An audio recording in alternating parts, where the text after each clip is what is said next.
kwekwe kebisa kemi na yanyia ko oye ya gaja koni maya wemegi o magige na to ya garia ko isa ila wa ko magige ko ye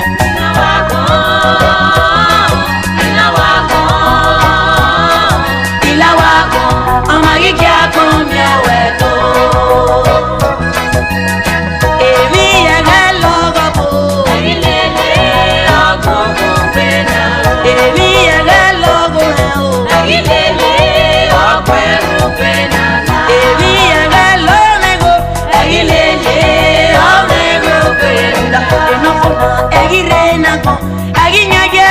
Iwe ni mayena, uda ema boni maye we no pa me no kwano. Hey, ase no pe, ase no pe.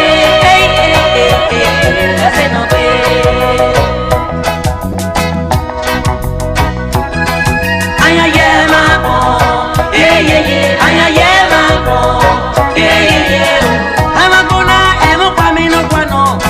ama bona iwe no pa me no kwano. Ese no pe, ese no pe, ese no pe, ese no pe.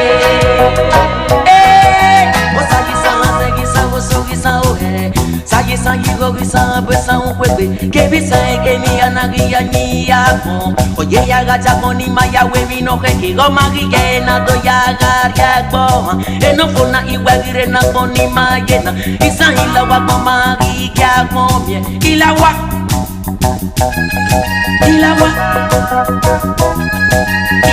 ko amagi ya ko mie weto o sagisa o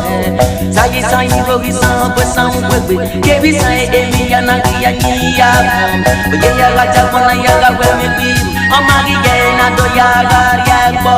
isa ila wa ko magi ya ko mie ila wa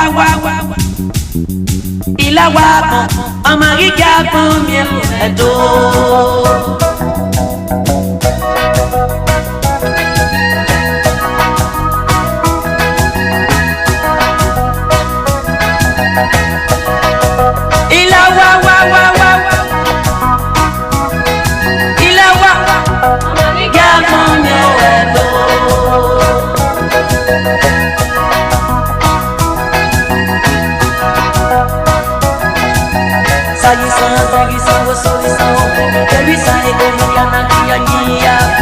oye ya gacha koni maya wene bi o magi na do ya garia ko isa ila wa ko magi ya ko ila wa ko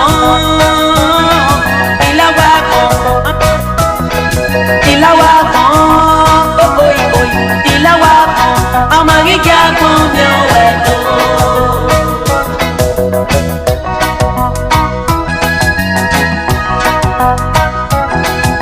o sai